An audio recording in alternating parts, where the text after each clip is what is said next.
So last time I made a video when I just got out of the shower, um, just not even toweling off in my towel, getting in bed.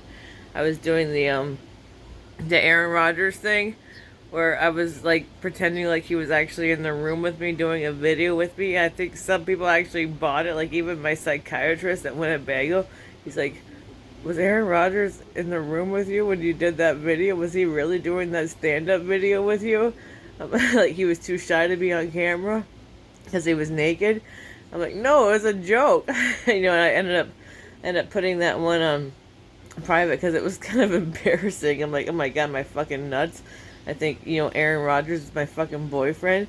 Anyways, well, speaking of Aaron Rodgers, I was just telling Mike this, my neighbor Mike, the other day. Popped up in my YouTube videos. It was a suggested video, the first video that came up, and it was Aaron Rodgers from like 12 days ago doing an interview talking about a couple of the players on the team. He looked so fucking strung out, like he was on drugs, like he hadn't been eating or sleeping for days, and that long hair was so messy. And my first thought was like, he must have been really worried about me when I was in the hospital, when they were torturing me in the emergency room, having me handcuffed to the bed. I kept pissing myself. I was pissing like a racehorse. They couldn't even change my sheets anymore. I was changing so much. I refused a bedpan. I said, if you give me a bedpan, I'll make you fucking drink from it. Anyways. But anyways, here's my new pitch. I just told the nurses at the emergency room. I just got out of the emergency room for the second time today. First time they gave me a shot of Zyprexa in the thigh. That didn't knock me out. Kept getting calls and visits from the county all day long. When the doctor sent me home to sleep in my own bed, I got so many disturbances from the county. How was I supposed to get any rest? Cops showed up, social workers, psychiatric RNs, you name it. Everybody was calling me and stopping by. I had to finally put a note on my door like, please no more disturbances. Doctor's orders.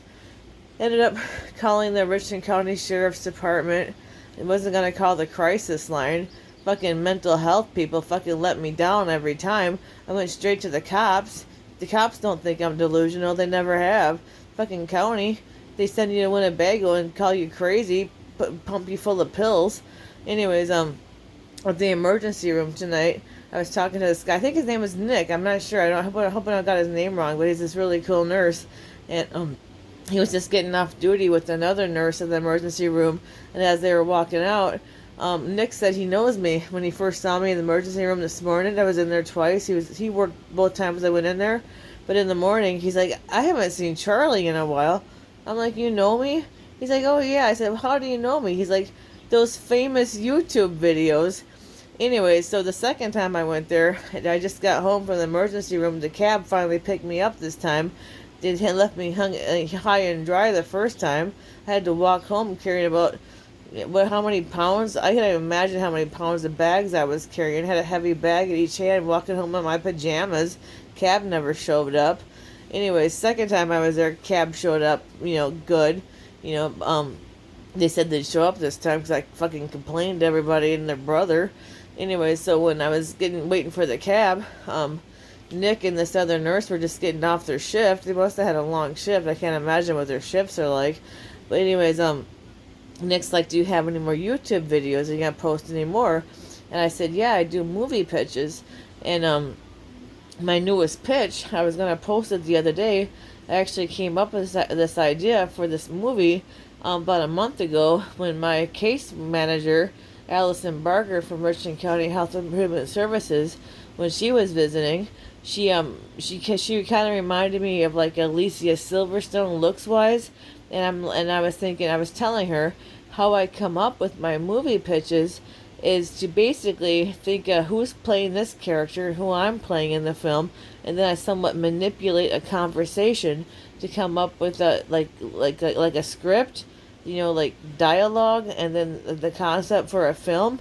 So anyways, when not Amber Heard, my case manager and Allison Barger, she's a dead ringer for fucking Amber Heard.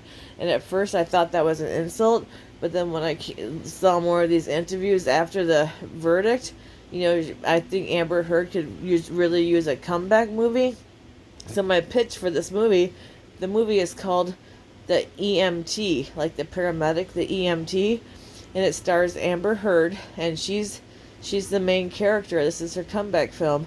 She's a social worker, but she's a former E.M.T, a former paramedic turned social worker, and she goes into the ghetto. Her new client, is a woman, a grandmother played by Whoopi Goldberg. And this happened when Allison was visiting me in my apartment. We were watching The View. I'm like, let's come up with a movie right now. Here you are. You're holding paperwork. You're someone from the government. She's my case manager, but I'm like, who are you? I'm like, oh, you're a social worker. You look like Amber Heard. Here's the movie. Let's do this. Who am I? Watching The View? I'll be Whoopi Goldberg. Here we are. We're in my apartment. But where are we? We're in the ghetto. We're in the ghetto. You're a social worker visiting Whoopi Goldberg, this grandmother in the ghetto who just witnessed her grandson being violently murdered by gangs. She's got PTSD. Well, anyways, the way the movie plays out is that this Amber Heard character ends up doing everything she can with not only her experience as an EMT, but as her new job, working as a social worker, becoming a good social worker. She ends up saving the Whoopi Goldberg character from committing suicide from PSD from witnessing her grandfather die. I mean, he was violently killed right in front of her, She was almost killed herself, But anyways, so anyways, it has a happy ending, Amber Heard saves the day. Whoopi Goldberg doesn't kill herself. She lives happily ever after. It's a buddy movie. It's like the new Thelma and Louise. Anyways, that's my movie, The EMT.